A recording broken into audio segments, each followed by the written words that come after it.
Welcome back, friends. Day 3 of our Oahu vacation began with a visit to Climeworks, a company that specializes in zipline tours. The first zipline is in the backyard of the main building, so that if you decide that ziplining is not for you, you can duck out without needing a trip back to the parking lot. Oh boy. Whoa!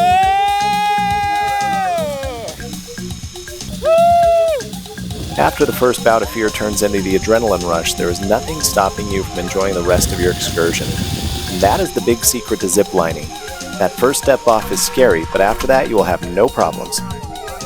Once we passed the test of the first zipline, we took an ATV to the top of the mountain. The ride was bumpy and twisty and fast, and while most people would just find it fun, but I was gripping the sport bar pretty hard. Our guide took this time to prepare us for the rest of the day and what would be coming, 7 more zip lines and 2 belay lines. I didn't know what a belay line was, and if I had, I might have opted out of the whole experience. Not that any of this is unsafe. As long as all of this equipment is used under the supervision of knowledgeable guides, it's all perfectly safe, and I wasn't afraid of the zip lines even when I was far off the ground. It's smooth sailing, the feeling of flying. The adrenaline rush doesn't last the entire time, but the fun does. Here's the first belay line. Okay. It was a slow, controlled descent, but I was terrified. It wasn't dangerous, but I have an irrational fear of heights, and the belay line seemed to be specifically designed to kick that fear into high gear. This gives you an idea of what it looks like to be riding on the zip line, but it doesn't give you anything near the feeling. Soaring over the canopy of the monkey pod trees below, the warm wind in your face, a harness like a comfortable seat, most of all the sense of speed as you rush toward the approaching platform. And although we were lower on the mountains at this point, there was still amazing views of fields and trees all the way to the ocean. You'll notice these windmills. I can't remember the statistic exactly, but something like 11 or 12 of these can provide for 2% of Oahu's energy needs.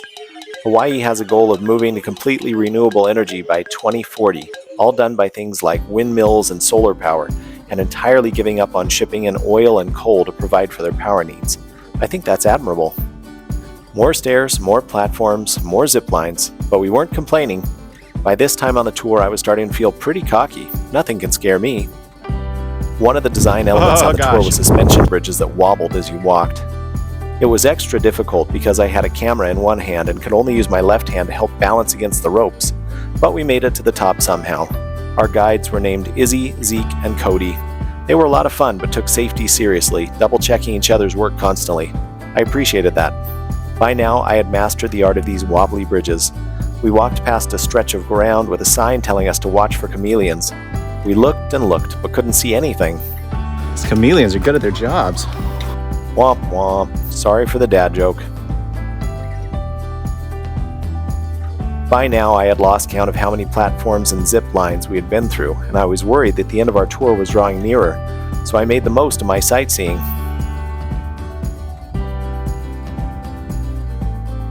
We were encouraged to flip upside down on this one, but keep our feet clear of the line. This was the lowest line we rode. We were still quite a ways off the ground, but my feet definitely slapped some of the top leaves on the low trees as we passed over them. My newly acquired courage was about to go completely out the window as we arrived at the final belay line. My fear of heights is a fear of falling, and this seemed too fast and too high. It took everything I had to step off that ledge. If there had been any other way down from that platform, I would have paid $100 to take it. All in all, it was a morning well spent, and I'm glad I had a chance to do this with some members of my family.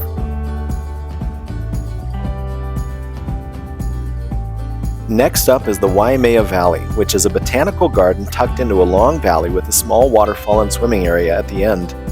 The elephant in the room is that we paid over $100 to enter with our little family. That is way more expensive than the free price of the Ho'omoluhia Botanical Gardens near Honolulu from my last video. I'll put a link above in case you'd like to check that out. And as far as value for the cost, I'm not sure that it's there.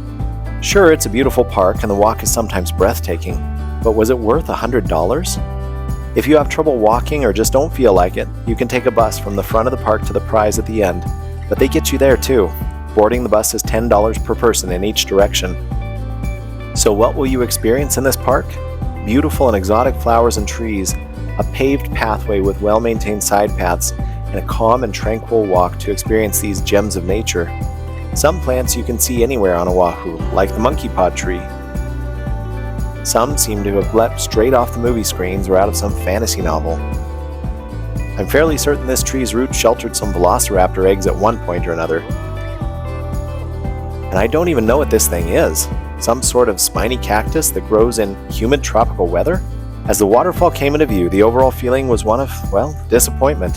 Is it beautiful? Objectively, yes, I can't complain. But I've seen some amazing waterfalls in my day.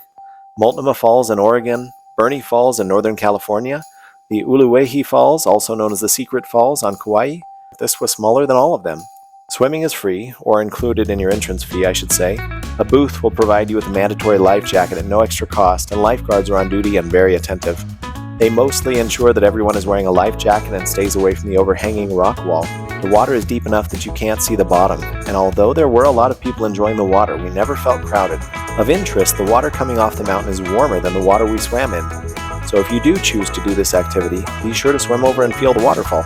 My favorite thing to look at in all of Oahu were these monkey pod trees, which can be seen anywhere on the island but were really on display here. Back we went towards the entrance. There's so much to see in this park that you can't appreciate it all in just one pass. Trees like I've never seen before and look like they shouldn't exist. Flowers the size of my hand, the occasional bit of wildlife.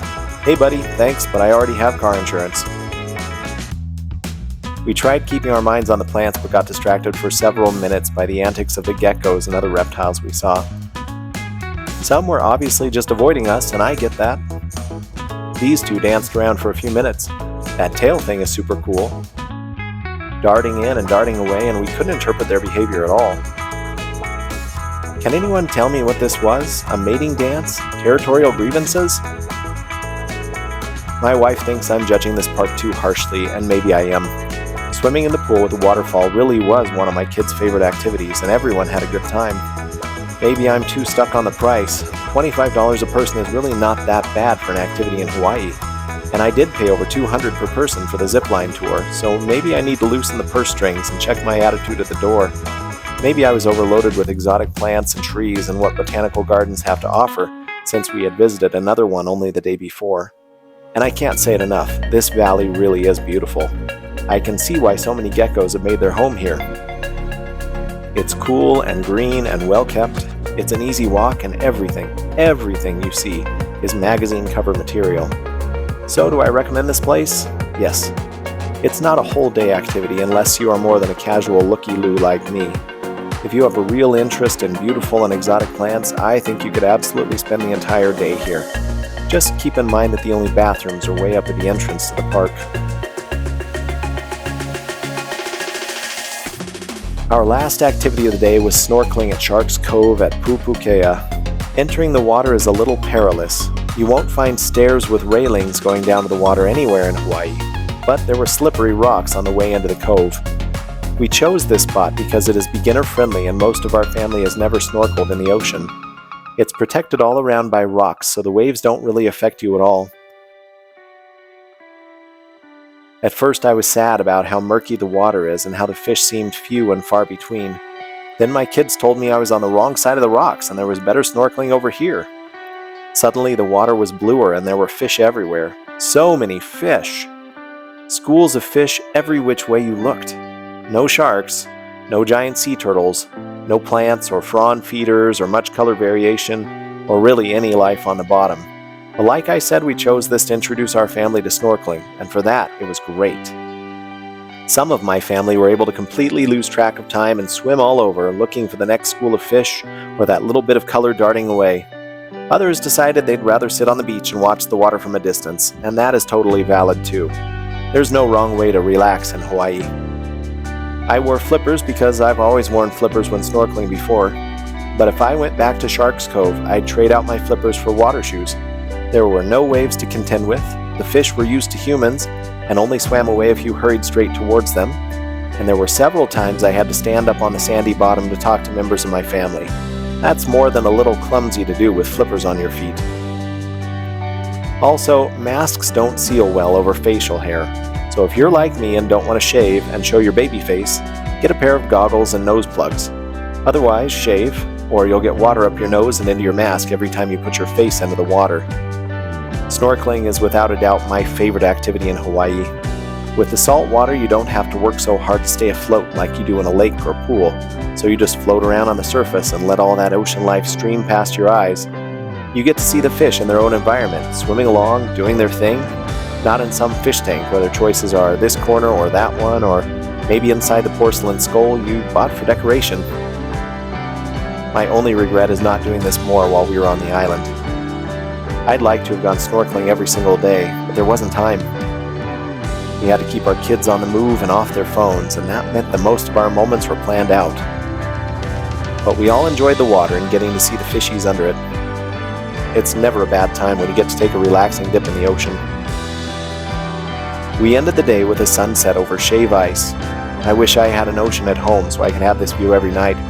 That's where I would be.